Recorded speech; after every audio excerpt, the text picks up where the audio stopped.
Magandang araw na muli mga boss. Ang problema ni customer, may mga time daw pag inapakan niya itong gas pedal niya is kumakadyot. At yung fuel filter daw nito mula nang nabili itong sasakyan is hindi pa raw napalitan. Ang gagawin ko dyan mga boss, papalitan ko lang naman yan ng fuel filter. Siyempre kailangan natin tanggalin itong upuan niya. Dahil dito nakapwesto itong fuel pump assembly niya. Pati itong sandala ng upuan mga boss, tatanggalin ko yan para walang abala. Gagamit ka lang naman dyan ng socket wrench sa number 12 para matanggal mo itong 3 bolt dito sa sandala ng upuan niya. At dahil sa natanggal ko na yung 3 bolt na number 12, pwede ko na ngayon tanggalin itong sandala ng upuan niya. Tapos pwede ko na ngayon tanggalin itong kumukover dito sa fuel pump assembly. Sinikwat ko lang ng plus screw yan mga boss, nakadikit lang naman yan. Tapos itong socket wire connection niya dito sa fuel pump assembly, meron ka dyang ipipress tapos hilahin mo lang yan paangat. Medyo matigas nga lang, masakit sa daliri. Tapos dito sa fuel hose niya, meron niyang clip mga boss, gamit ka ng flat screw. Ilabas mo lang yung clip niyan para mabunot mo itong fuel hose niya. Ayan o, nabunot ko na. Ayan yung clip mga boss o, yung pinunasan ko. Tapos gamit ka ng long nose para dito sa clamp ng isa pang fuel hose para mabunot mo yan. Ayan yung tinanggal ko. Tapos yung isa pa, madali na lang yun. Kaya mo na yan. At dahil wala nang abala, pwede mo nang tanggalin itong lock ring ng fuel pump assembly mo. At kung makikita nyo, meron akong special tools para dito sa lock ring niya. Kaya lang, ang problema, mahirap din gamitin, dumudulas. Mas maganda pa yung ginagawa ko na pinupukpok ko na lang. Yung bang ginagamitan ko lang sinsel. Ang problema, naiwan ko kaya tsinaga ko yan. Siya nga pala mga boss, huwag nyo kalimutan pasingawin yung gas tank nyo. Pag nagtanggal na kayo ng fuel hose dito sa fuel pump assembly nyo, reminder ko lang sa inyo yun mga boss. At dahil wala nang abala dyan, pwede mo na ngayon iangat itong fuel pump assembly mo. Dahan-dahan nga lang dahil nga sa yung float yan, baka mamaya ma-damage, pati itong gauge masira. Ang una kong tanggalin dyan is yung dalawang socket wire connection ng motor pump at ng gauge. Kung makikita nyo mga boss, ang tigas na mga clip nito, masakit sa daliri, kaya gumamit ako ng manipis sa flat screw. Ayun ang pinandidiin ko.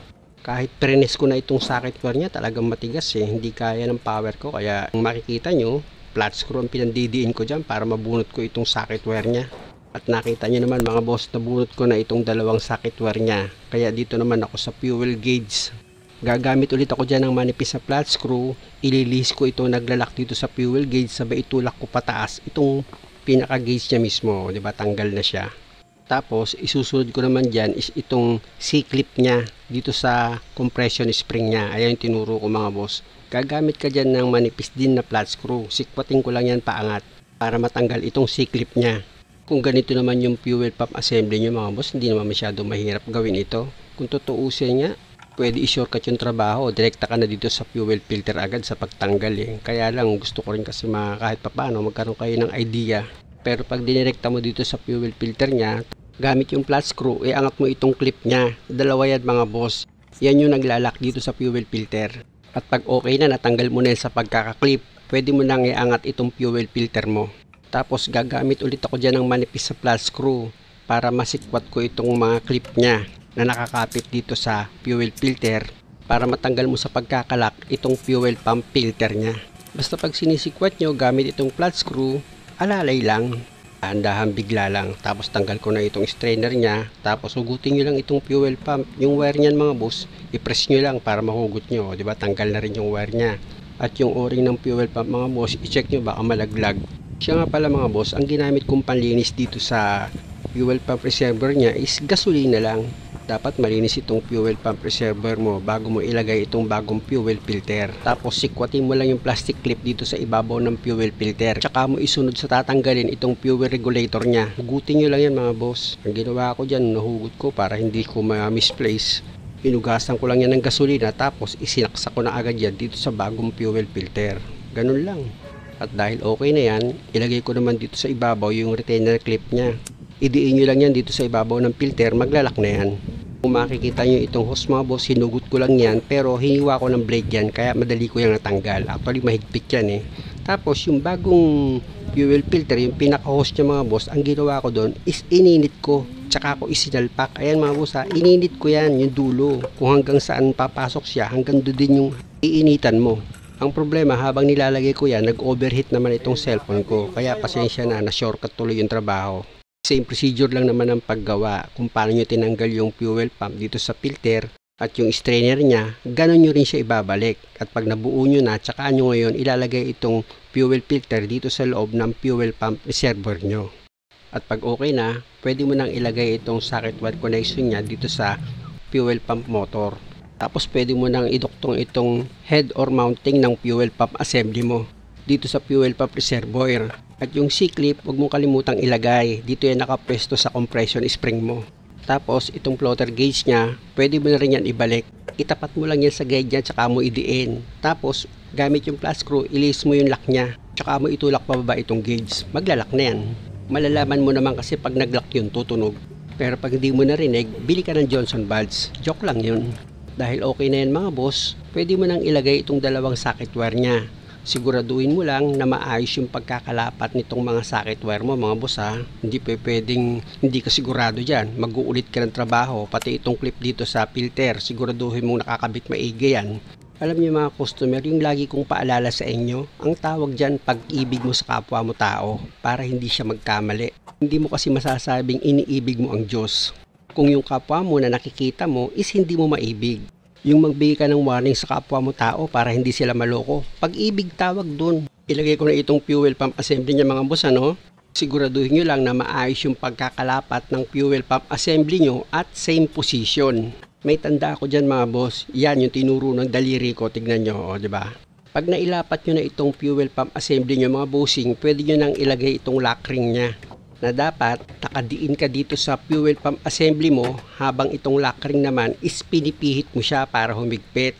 At para sigurado ako mga boss, kinanan ko na yan. Medyo nahirapan ako sa kaliwa eh. Nung mahigpit na siya mga boss, di ba hindi ko na siya mapihit, gagamitan ko ngayon ng special tools ko para itong lock ring niya is ma-final ko na yan sa paghigpit. At pag okay na yung pagkakahigpit mo dyan, pwede mo na ngayon ilagay itong fuel hose. Huwag mong kalimutan ilagay yung plastic clip niyan mga boss ha, yung kulay dilaw. Pag naitapat mo yun sa guide niya, itulak mo lang, maglalak na itong fuel hose mo. Tapos yung dalawa pang hose, ilagay mo na rin. Hindi ka naman magkakamali dyan kasi nakaposition na itong mga hose. Ibig kong sabihin, nakatapat naman na yan sa plastic pipe nila. Tapos yung clamp nitong isang fuel hose mga boss, huwag mong kalimutang ilagay. Ayan o, ginamitan ko ng long nose. Dahil okay ka na dyan mga boss, pwede mo nang i-final. Ilagay mo na itong socket wire connection niya dito sa fuel pump assembly. Siguraduhin mo lang mga boss na nakalapat ng maayos yan pag idiniin mo para sigurado kang i-start itong makina. Pag okay na, pwede ko nang ilagay itong cover niya. Tapos labas na ako dito sa loob ng sasakyan ni bossing. Amoy gasolina, nahihilo na ako. Punta na ako dito sa harapan ng sasakyan mga boss para i-check ko na kung i-start pa ba ito. Inantok na ako dito sa amoy ng gasolina mga boss eh. Start ko na nga itong makina.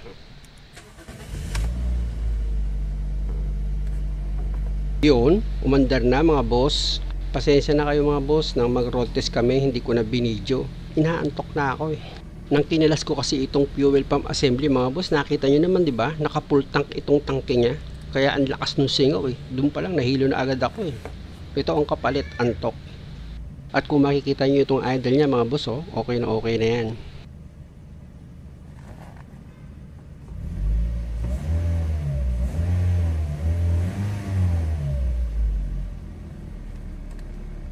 Switch off ko itong makina niya, tapos i-start ko ulit yan.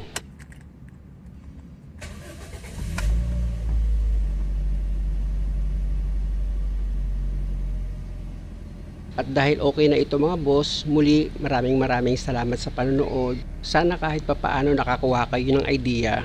At kung maaari lang naman sa mga taong may mabuting puso, pasubscribe naman itong channel ko. At kung okay pa rin sa inyo, palike na rin. Lalo na yung laging nakasubaybay dito sa mga video ko. Huwag kayong mag-alala dahil sa bawat mabuti naman na ginagawa nyo, nakikita ng Diyos yan. Ay siya nga pala mga boss, huwag nyo kalimutang mag-leak test. Iangat nyo itong cover ng fuel pump assembly nyo para makita nyo kung meron siyang leak dito sa lock ring nya. Meron kasi yung rubber seal.